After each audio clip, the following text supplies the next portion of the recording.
Good evening. On the fence, President Maithripala Sirisena says that he is yet to decide on whether to seek re-election.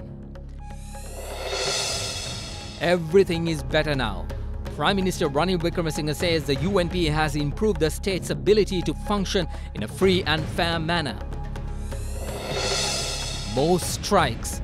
The Government Medical Officers Association calls for an island-wide strike on the 30th of this month. Davos 2018. US President Donald Trump pushes America first in Davos in wake of reports that he tried to fire Robert Mueller. And deadly blaze. Deadliest fire in years kills 37 in South Korean hospital.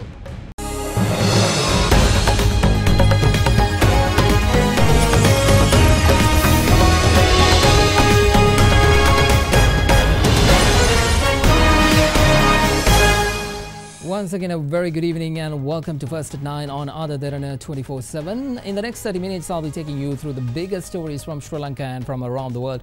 Also, a closer look at how the election campaign is moving forward. So let's begin with our broadcast with the lead story. President Maithripala Sirisena says that he is yet to decide on seeking re-election in the next presidential polls. However, President Sirisena said that he will continue in politics throughout his life. He said this at a discussion held with the heads of media institutes this morning. Some parliamentarians claim that pages of the report of the Presidential Commission of Inquiry into Bonds are missing. There are certain facts important when filing court cases and confidentiality should be maintained. Therefore, I rejected the fact that its pages are missing. During these 3 years, there were transactions where monies from the Treasury were directly transferred to personal accounts without any prior permission. It has made a huge loss to the Treasury. When those incidents were looked into, we found out that the income of the government was divided among private businesses and those who are connected to the government. During the last 3 years, this was done in a subtle way. About the central bank bond issue, proceedings of the Bond Commission were disturbed. A lot in the government were agitated because there were reports that the mobile phones of Arjun Aloysius was handed over to the commission. They thought mobile phones of ministers and parliamentarians were tapped. Then the commission made a clear statement that they didn't tap the mobiles of ministers, but were all recorded in the call logs of Aloysius. As I mentioned at public rallies, the Alliance of Elite Thieves is trying to hinder future court cases. ජනාධිපති ධූර කාලය සඳහා ශ්‍රී ලංකා නිදහස් පක්ෂයෙන් ජනාධිපති ධූර අපේක්ෂකයා ලෙස ඔබතුමා ඉදිරිපත් වෙනවද මේ සඳහා නායකත්වය ලබා දෙන්න? That is not the issue I have now. I have a number of challenges to fulfill the responsibility of having a clean government in this country. I have not yet decided if I will contest the presidential election in 2 years or not. I'm not doing an easy task. I will engage in politics in this country as long as I'm alive. I'm a political being and have been engaging in politics for 50 years now. Whether I have a position or not, I will engage in politics even after my term ends. Home Affairs Minister Wajirabe Gunawardena says that all necessary preparations are underway to mark the 70th Independence Day celebration with much dignity as one nation. Meanwhile, the Earl of Wessex, Prince Edward and the Countess of Wessex will represent Queen Elizabeth II at the February 4th national celebration at the Golf-Face Green. Together with the President's office and the Prime Minister's office, we have been making preparations. We have invited 3,500 guests for the Independence Day celebration.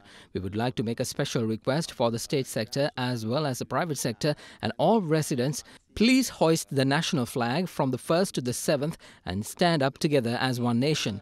The British Prince Edward is scheduled to attend the 70th Independence Day celebration and all arrangements are ready now. One nation is the theme we have picked for this year's Independence Day celebration.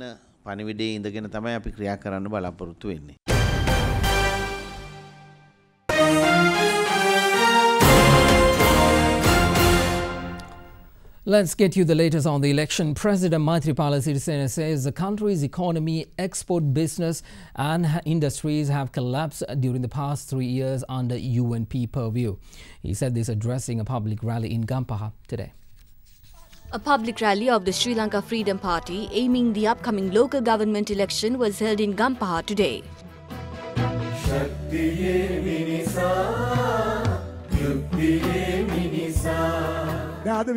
It will be 23 years tomorrow, the 27th of January, since the terrorist attack on the central bank.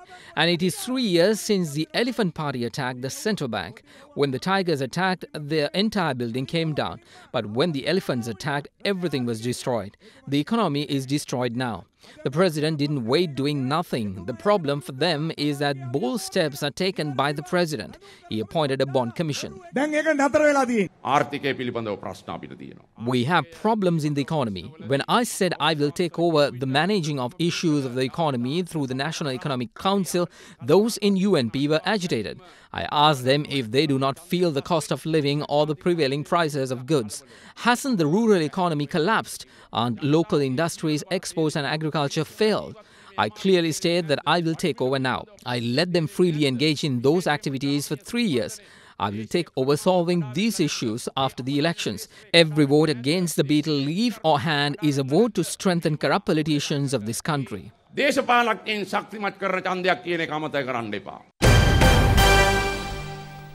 Prime Minister Ranil Wickremesinghe says the United National Party has inculcated transparency and equality in the country's system of governance.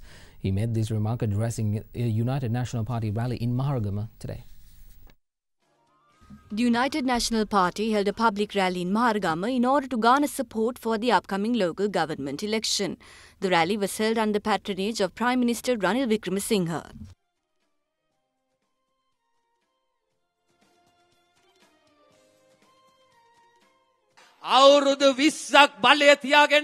If the Sri Lanka Freedom Party, which was in power for 20 years, are now talking about change in the government, they must be daydreaming. No one can change this government for another 2.5 years.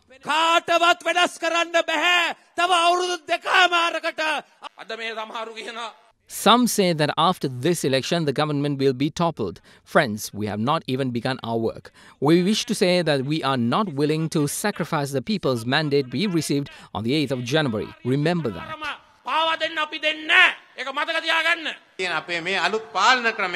This new way of governance is like a mirror. Everything on the mirror is reflected back to you. This mirror is called transparency.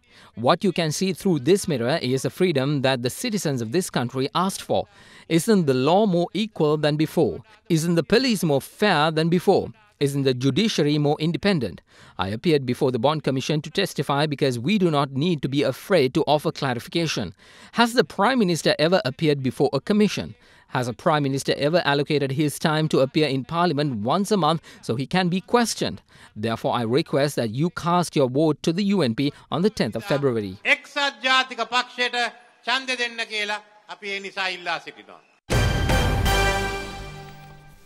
Parliamentarian Mahindananda Alutgamage states that 10th of February will be the only opportunity for the masses to rectify the January 8th mistake. Addressing Sri Lanka Podujana Peramuna candidates, the parliamentarian pointed out that the government failed to keep any of their promises thus far. A gathering was held in Gampola yesterday with the objective of encouraging the Sri Lanka Podujana Peramuna candidates contesting the upcoming local government election. The gathering was presided over by former President Mahinda Rajapaksa. The government is currently facing a huge internal crisis. The President and the Prime Minister is fighting in public. Mahinda Rajapaksa predicted this situation back in 2015. They didn't listen to us and went ahead to build a government of good governance. What has happened to them and their alliance today? What has happened to the country today? Today, however, a party that carries forward the true policies of the Sri Lanka Freedom Party has been established, and that is the Sri Lanka Podujana Peramuna. Both the President and the Prime Minister are fighting. This is the current situation of the country. The President is being silently attacked, but he is unaware of this. He thinks these things are said and done to protect him. The Prime Minister continuously says that we are in debt and that I am responsible for it. But they have taken more than I did. They looted the central bank and then they appointed a commission. They lie all the time. The President said that he will not leave the position until the corrupt are dragged to hell. But he has forgotten that there is an election coming up next year. It's a huge problem to me that many use my picture, but my symbol and our symbol is the flower bud. If you vote us to victory during this election, it will be the victory of the entire nation.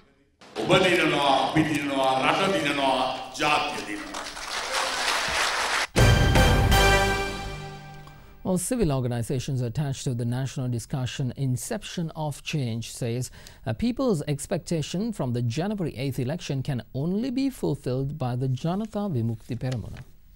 A seminar themed the national discussion on to whom the power of village should be given was held in Maharagama yesterday.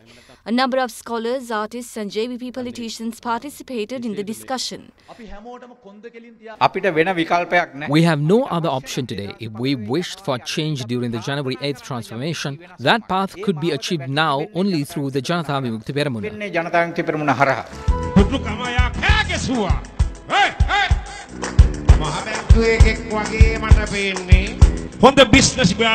This is a message to businessmen across Sri Lanka. Do not vote for those two parties for the sake of being eligible to vote. Give your vote to the JVP and teach the other two parties a good lesson.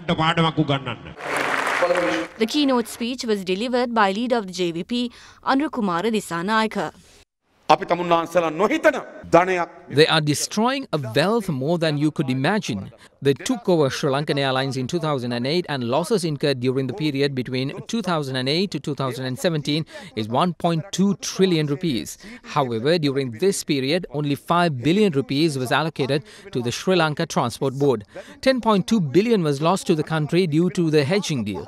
According to evidence that was placed before the Bond Commission, the loss made to the government due to bond issuance during the first 5 months was only 11 billion. The annual income of Suryavavu local government body was 3 million. A loss of 8.5 billion was incurred to the Employee Provident Fund. Therefore, we have to launch a mission of saving the country from corrupt politicians. More on the election. The second stage of postal voting for the 2018 local government authorities ended today in all districts. Speaking to First at 9, the Additional Elections Commissioner M.M. Mohammed said that state employees who were unable to cast their votes yesterday and today have the opportunity to exercise their franchise on February 1st and 2nd. Postal ballot packets were sent to the election office of the district in which the postal voters service station is situated. Postal voters could not cast their vote. The second stage can cast their vote the 1st and 2nd of February in the relevant elections office. Immediately after the end of the counting of the ballot papers will start in the polling stations. So to the same polling stations, the postal ballots also will be issued to their counter.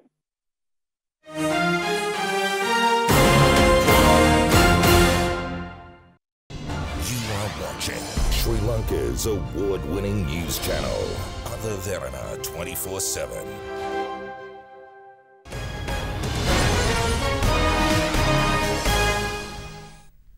Welcome back, everyone. In one of our headline stories, the Government Medical Officers Association today warned that it would resort to a countrywide strike action on Tuesday next week if the government fails to provide a reasonable solution to their issues. Addressing a media briefing, the GMOA Assistant Secretary Dr. Haritha Aludge said that the government failed to abolish SITEM as promised.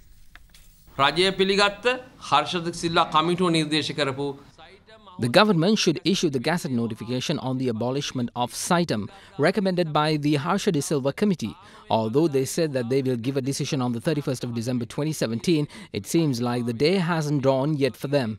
If the officials try to solve this problem in such a manner, we will not hesitate to answer them accordingly. Following the Executive Council meeting, we unanimously decided to launch an island-wide strike on the 30th of January, starting from 8 in the morning. We haven't decided yet whether this will be limited for a day or not.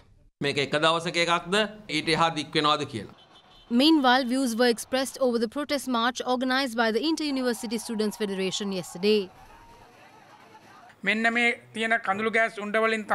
This is what they use to tear gas the students. These are more stronger and poisonous than the ones they previously used. 5 students were hospitalized yesterday. 1 student had severe breathing issues.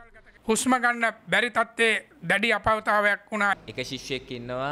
There is a student who went blind due to being hit by high-pressure water. This was a protest organized against the government's failure to keep their promises. ඒ පොරොන්දුව කඩ කිරීමට එරහිව කරපු උද්ඝෝෂණය. Time now to take a look at other stories making news across Sri Lanka. The police media spokesperson's office said that investigations are underway into the tense situation at the Uva Provincial Council yesterday when a group of supporters of Sendil Tondaman assaulted 2 UMP provincial councillors at the premises. No arrests have been made as yet. The Sri Lanka Human Rights Commission commenced preliminary investigations pertaining to the complaint lodged on allegations against the Chief Minister of Duva Province Chamara Sampha Dasanayaka for requesting a principal of a school in Badulla to kneel before him. Investigations were held for a period of 10 hours at the Sri Lanka Human Rights Commission in Colombo yesterday. 100 acres of land were destroyed in a fire which erupted along the Hantana mountain range in Peradeniya last evening. Steps were taken to empty a private medical storage facility located in close proximity of the location. The cause of the fire was unknown. The Tamil Nadu government has expressed apprehensions over Sri Lanka's fisheries bill, saying it was aimed at fishermen from its state and urged the centre to take up the matter with Colombo to ensure that it is not implemented. In a letter to Indian Prime Minister Narendra Modi, Chief Minister of Tamil Nadu K. Palaniswamy referred to Sri Lanka's latest foreign fishing vessel bill, pointing out it allowed for longer periods of incarceration and huge penalties.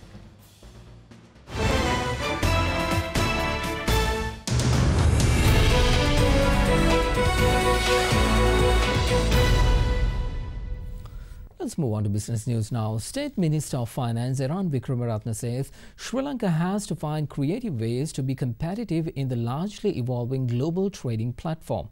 Speaking at the Customs Day celebration held in Colombo, the State Minister said the country is now looking at moving from a regulatory role to a facilitating one for trade and investment. World Customs Organization has named 26th of January as the International Customs Day, and in accordance with that, Sri Lanka organized a celebration at the Customs Head Office this morning. The event was held under the patronage of the State Minister of Finance Derana Vikramaratne on the theme Safe Business Atmosphere for Economic Development. For too long, Sri Lanka has been anti-liberalization mentality. This has held our country back from becoming a global player. This country was only second to Japan, but over these 70 years, we have dropped in the Asian League on many indicators, especially on social and economic indicators. It is this thinking that has resulted in an anti-export bias stagnating our economy. This government wants to reverse this trend. From January to August 2017, our export earnings, which amounted to US $7.5 billion, indicates an increase of 9.23% when compared with the previous period. If we continue this upward trajectory, we have much to expect. The State Minister of Finance said Sri Lanka is vigorously pursuing free trade agreements to better the island's position as South Asia's hub for trade and investment. After almost 18 months of negotiations, Sri Lanka signed its first FTA with Singapore. The agreement is a signal to the rest of the world that Sri Lanka is open for business. While Singapore will consider itself the hub for Southeast Asia, we are going to be the hub for South Asia. That is the signal that we are giving through this free trade agreement. Well, U.S. President Donald Trump has made his first speech at the World Economic Forum in Davos today, bringing his America First message to political and business leaders from across the globe. The U.S. President launched a fierce attack on predatory trade practices, warning trading partners at the World Economic Forum in Davos that the U.S. will not tolerate unfair trade. We cannot have free and open trade if some countries exploit the system at the expense of others. We support free trade, but it needs to be fair and it needs to be reciprocal, because in the end, unfair trade undermines us all. The United States will no longer turn a blind eye to unfair economic practices. including massive intellectual property theft, industrial subsidies, and pervasive state-led economic planning. These and other predatory behaviors are distorting the global markets and harming businesses and workers not just in the U.S. but around the globe.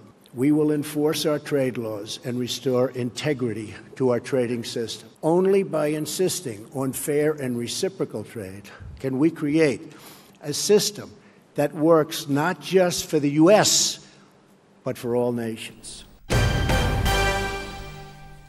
Let's take you to the stock market now. The Colombo Bourse extended gains for a third consecutive day to close the week on a positive note. The ASPI improved by 7.83 index points to close at 6,456.04, while S&P SL20 index increased 1.99 to close at 3,749.89. Turnover decreased to 264 million rupees, with foreign investors ending as net buyers of 21 million rupees. Well, we have Christina Aponsu to give us a roundup of the week's equity performance.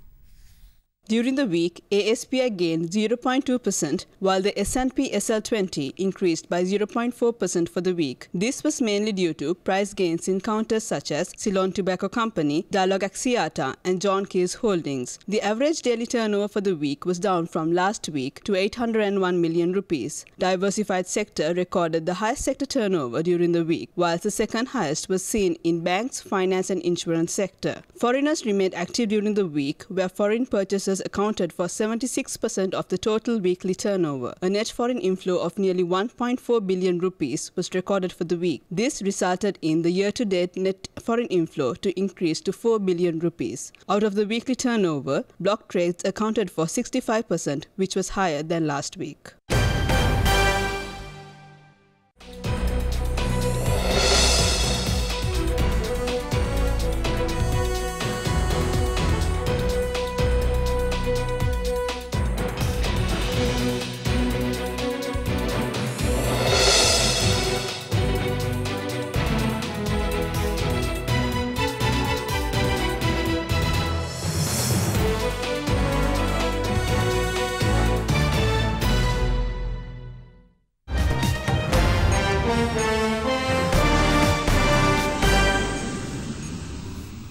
On to international news now. The White House has outlined an immigration plan for nearly 1.8 million undocumented immigrants to become U.S. citizens in exchange for funding for a controversial border wall with Mexico. The framework was suggested by a senior Trump aide ahead of legislative negotiations with Democrats. The proposed bill, to be unveiled on Monday, requests $25 billion in funds for a wall on the Mexican border. The Democrats who oppose funding for the wall have criticized the plan.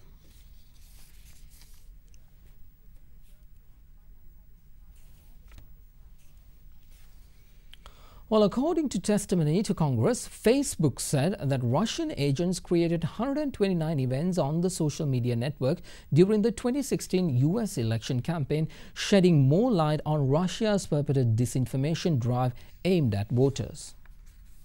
Facebook, in a written statement to U.S. lawmakers released yesterday, stated that 338,300 different Facebook accounts viewed the events and that 62,500 marked that they would attend. The company said it did not have data about which of the events took place. The world's largest social media network said in September last year that Russians had created several promoted events.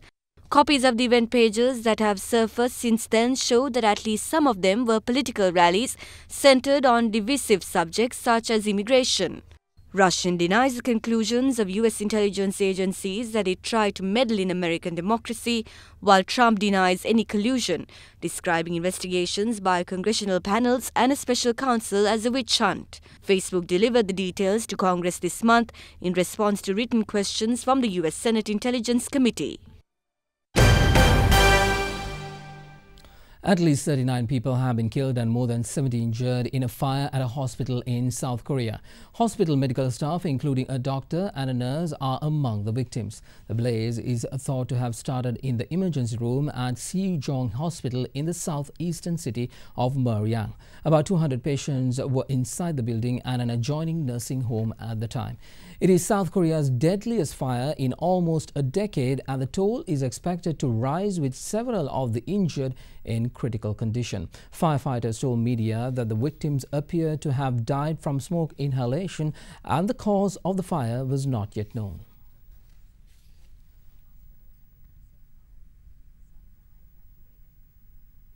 Well, let's now take a look at some other stories emerging from across the world.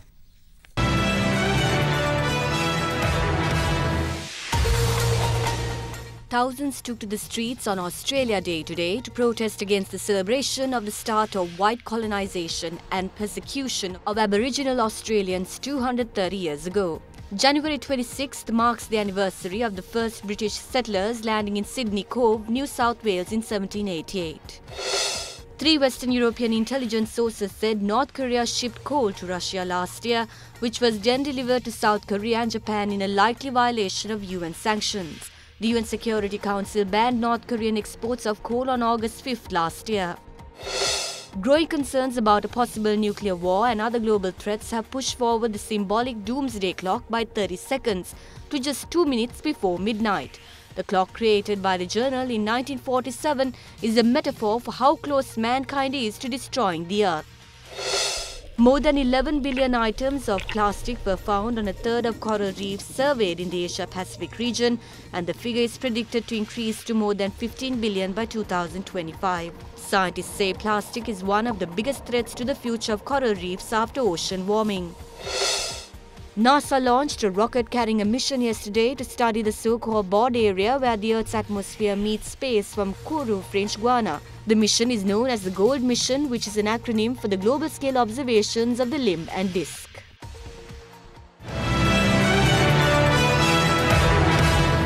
You are watching Sri Lanka's #1 news channel, Other Derana 24/7.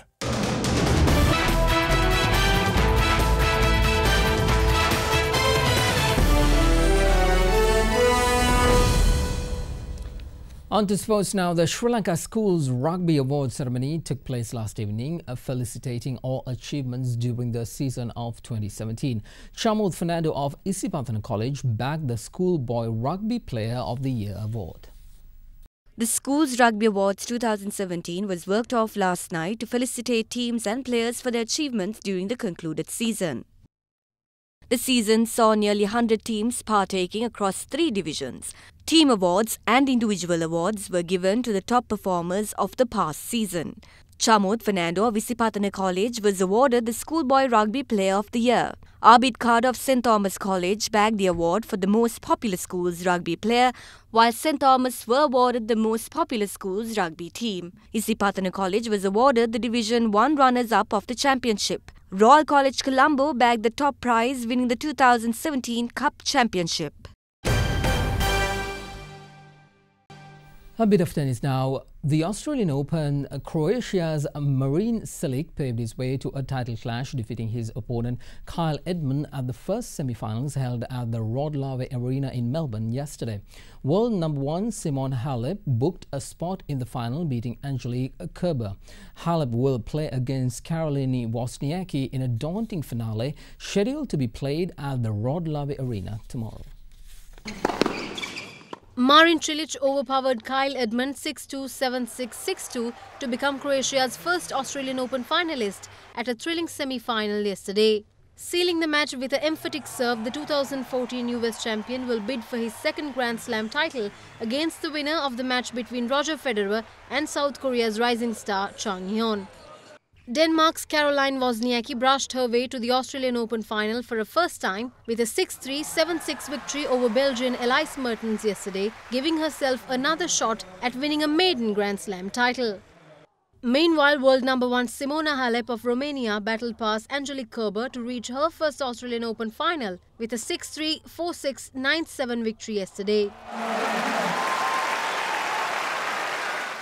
Both Halep and Caroline Wozniacki will be gunning for their first Grand Slam title and the world #1 ranking in tomorrow's finale.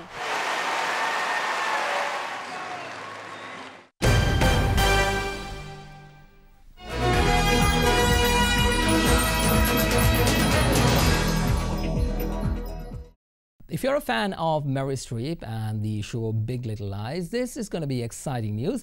Oscar-winning actress Meryl Streep will be joining the star-studded cast of Big Little Lies in the second season. The actress, who on Tuesday was nominated for Best Actress at the Academy Awards for her role in The Post, will join Nicole Kidman, Reese Witherspoon and Shailene Woodley to play Mary Louise Wright, Perry Wright's played by Alexander Skarsgård's mother.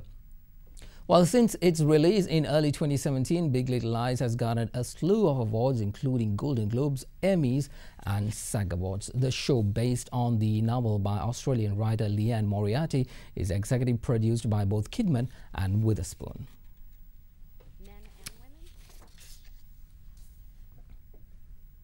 You are watching Sri Lanka's premier news channel, Other Derana 24/7. Well, let's now cross over to Shanela Fernando at the Other Derana Weather Centre for your forecast first evening edition.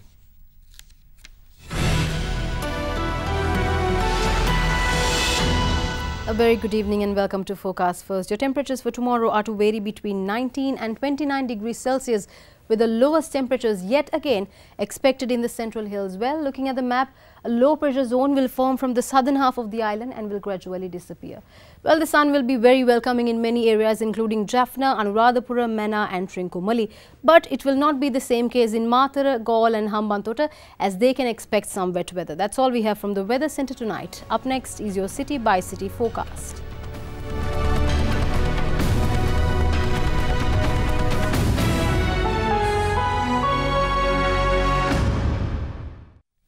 Well, let's end tonight's news with our good story of the week, and tonight it's all about helping vulnerable animals. Veterinarians at the University of California created fish bandages to treat 2 bears suffering from severe burns. Acting as a biological bandage, the sterilized tilapia skins were sutured to the bears' paws, which were badly burned during largest wildfire in California's history last month.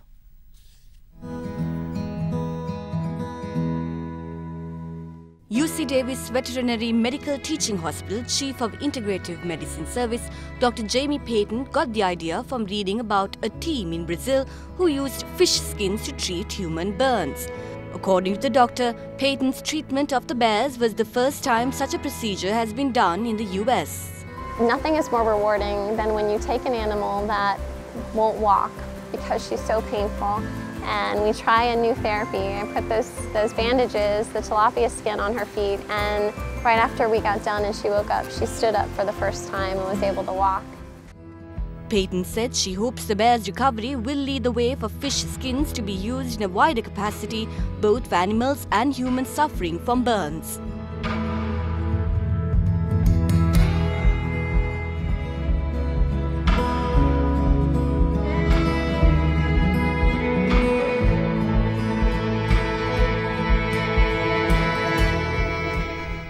Well, that's First and 9 for this Friday, the 26th of January 2018. First and 9 will return tomorrow at the same time. Make sure you join us then. I'm Mahesh Shani. Enjoy the weekend. Good night.